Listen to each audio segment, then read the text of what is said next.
नमस्कार, मैं हूं अनुज। आज के मुख्य समाचार में आपका स्वागत है। भारत के लिए नया रूस बन रहा फ्रांस के राष्ट्रपति इमैनुअल मैक्रों आगामी 26 जनवरी को गणतंत्र दिवस के अवसर पर मुख्य अतिथि के तौर पर शामिल हो रहे हैं। प्रधानमंत्री नरेंद्र मोदी भी इसी वर्ष फ्रांस के राष्ट्रीय दिवस बैस्टिल डे समारोह में मुख्य अतिथि बने थे। फ्रांस के राष्ट्रपति को मुख्य अतिथि बनाने का भारत का फैसला बताता है कि दोनों देशों के रिश्ते विशेष हैं। ये रिश्ता आपसी भरोसे, एक दूसरे के हितों की चिंता और वैश्विक मुद्दों पर साझा नजरिए की नींव पर खड़ा है। कूटनीतिक क्षेत्र में फ्रांस को भारत का नया रूस भी बताया जा रहा है, जो हर मुश्किल में एक भरोसेमंद दोस्त की तरह साथ खड़ा होता है। आइए जानते हैं कि फ्रांस कैसे भारत का सबसे विश्वसनीय रणनीतिक भागीदार बनकर उभरा है। फ्रांस और भारत की रणनीतिक भागीदारी के 25 वर्ष 2023 में भारत और फ्रांस के बीच रणनीतिक भागीदारी के 25 वर्ष पूरे हो चुके हैं।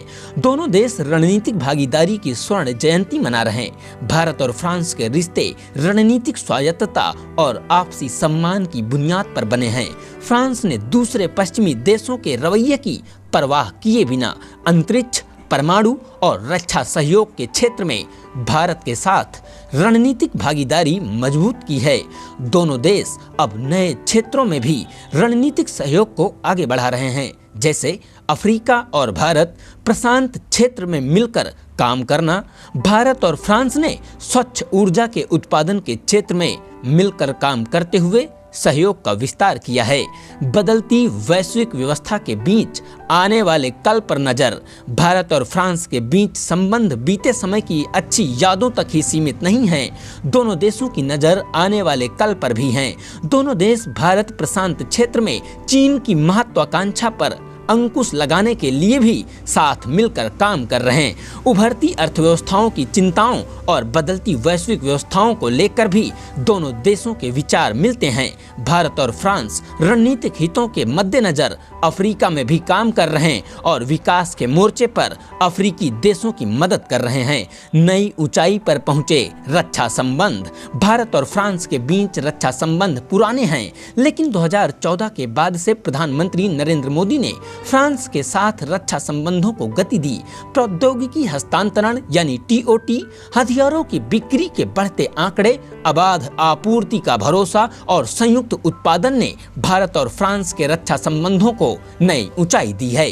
करीब 60,000 करोड़ रुपए में 36 राफेल की डील के बाद अब रक्षा संबंध 100% प्रौद्योगिकी हस्तांतरण तक पहुंच गए हैं।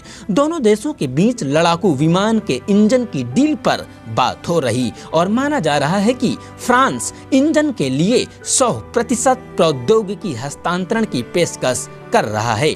नौसेना के लिए 26 लड़ाकू विमानों की खरीद की जानी है और फ्रांस का राफेल M भी इस होड़ में है। जरूरत पर काम आया फ्रांस। 1974 में परमाणु परीक्षण के बाद अमेरिका ने तारापुर परमाणु संयंत्र के लिए ईंधन देने से मना कर दिया। ऐसे समय में फ्रांस मदद के लिए आगे आया और ईंधन की आपूर्ति की।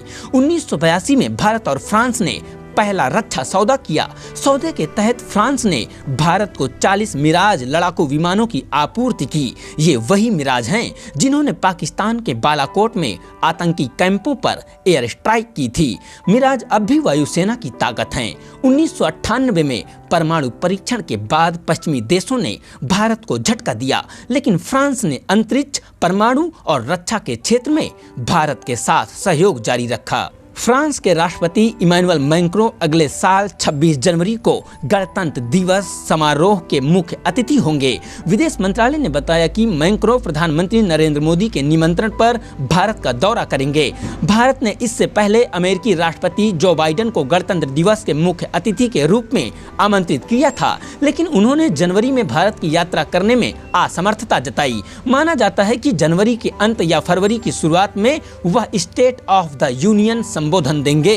इसी के आसपास वह राष्ट्रपति चुनाव की मुहिम पर ध्यान केंद्रित कर सकते हैं और हमास इजरायल संघर्ष पर भी अमेरिका का ध्यान बढ़ रहा है। विदेश मंत्रालय ने एक बयान में कहा, प्रधानमंत्री नरेंद्र मोदी के निमंत्रण पर फ्रांस के राष्ट्रपति इमैनुअल मैक्रों 75वें गणतंत्र दिवस समारोह के मुख्य अतिथि के रूप में भारत आएंगे। इसमें कहा गया है, रणनीतिक साझेदार के रूप में भारत और फ्रांस के बीच कई क्षेत्रीय और वैश्विक मुद्दों पर उच्च स्तर की समानता है। इस वर्ष हम भारत फ्रांस रणनीतिक साझेदारी की 25वीं वर्षगांठ भी मना रहे हैं। दोनों पक्ष हिंद महासागर सहित समुद्री क्षेत्र में भी सहयोग बढ़ा रहे हैं। बताते चलें, इसी साल सितंबर में G20 शिखर सम्मेलन में भाग लेने के लिए भी मैक्रों भारत आए थे। मेरे प्रिय मित्र नरेंद्र मोदी, आमंत्रण के लिए आपको धन्यवाद। भारत आपके गणतंत्र दिवस पर जश्न मनाने के लिए मैं आपके साथ रहूंगा। इमैनुअल मैक्रों, फ्रांसीसी राष्ट्रपति। बहुत बहुत धन्यवाद।